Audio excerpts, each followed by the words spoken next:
Бәріне сәлем, сіздермен бірге BI Академия және де мен Маржан.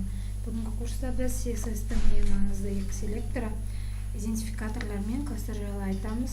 Ол екі атрибут жайлы біз HTML курстарында толық ақпарат алғанбыз. Және де олардың ерекшеліктерін айта кетейін. Идентификаторлар парақшада уникалды болу керек, себебі ол HTML элементтерін тек бір рет ғана қолданады, ал кластар көп рет қолдана береді. Енді біз Sublime Text мәтіндік редакторы арқылы CSS папкамыздан индекс парақшасын ашып, ондағы алдыңғы курстағы кодты өшіріп, жаңадан идентификатор жазамыз. Ол үшін бізге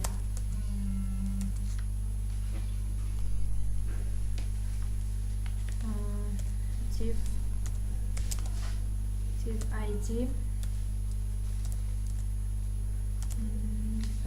page дейміз. Мұндағы page біздің идентификатор болып табылады.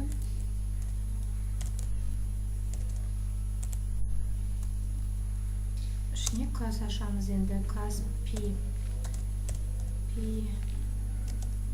класс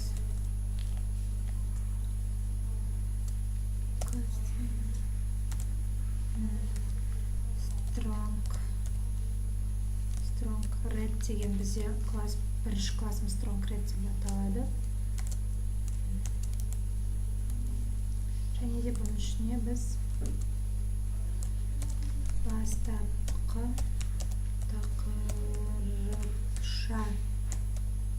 тақырыпша деп жазып, осыны қайтадан астына төменге жазамыз да, бастапқы тақырыпша онда бір болса, төмендегісі екі болады. Және төменнен тағы бір класс ашайық. Класс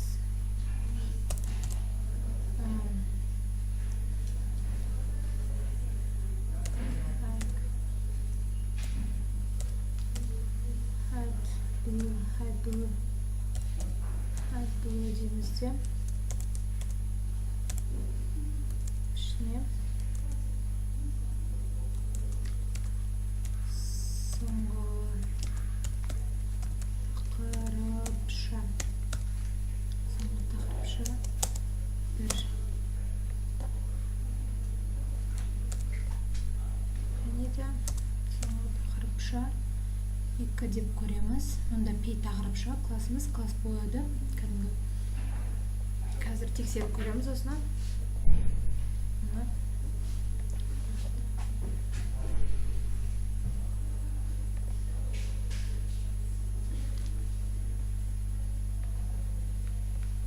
Қазір не бастойын өшін бір бізде.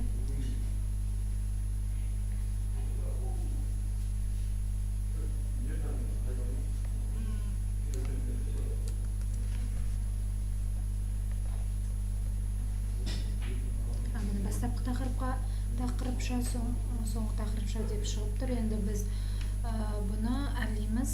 Style CSS-ке кіріп, Style CSS-те біз тормен егер қазір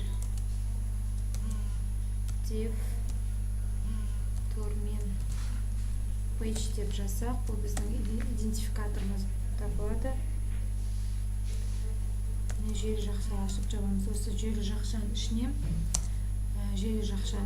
біз кодтар жазамыз әрлеу үшін. Қазір тағы түсіндіріп өтейін. Ал классты біз нүкте арқылы strong red деген біздің алғашқы классымыз болса,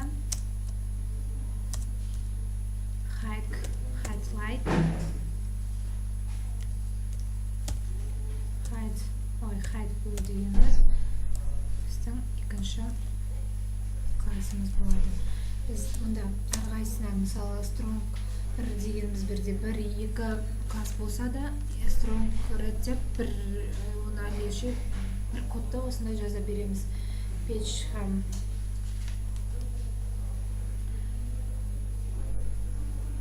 қазір page'ға жазамыз. margin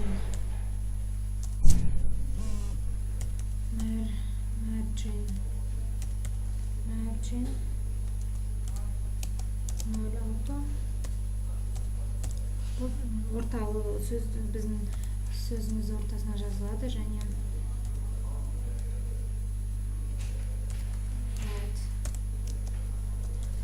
пиксель бұл ені болып табылады. Strong red біз цветін түсін color blue деп алсақ,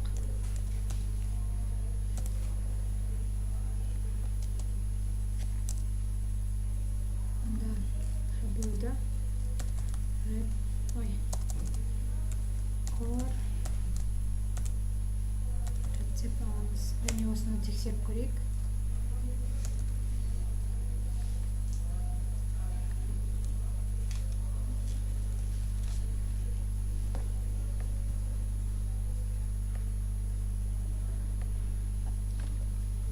Просмотр кода. Оны бізде HTML head body div page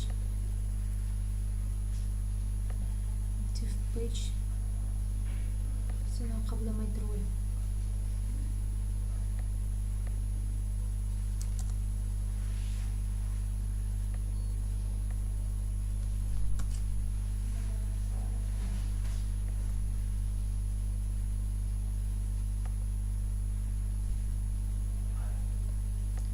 Тексеріп көрейік. White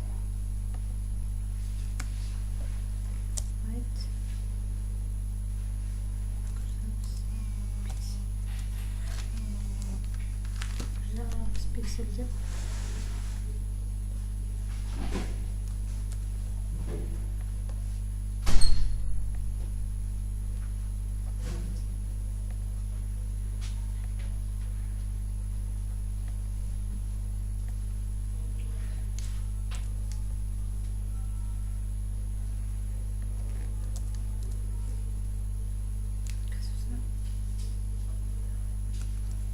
қайтадан тексеріп көрейік.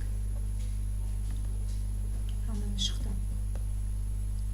Системаны 260 пиксель және де бастапқы strong class, мысалы классқа бөлгенмен 1-2 деп жаза берсек, класс болып жаза береді. Және бұлардың екеуіне де, мысалы 10 класс жазсақ та бір стайлын бір неге ғана жазамыз. Бүгін сіздерге айтайын деген тақырыбым осы. Келесіде біз стильдің басым ерекшеліктері жайлы айтамыз. Тамашалағандарыңызға рахмет. Сау болыңыздар.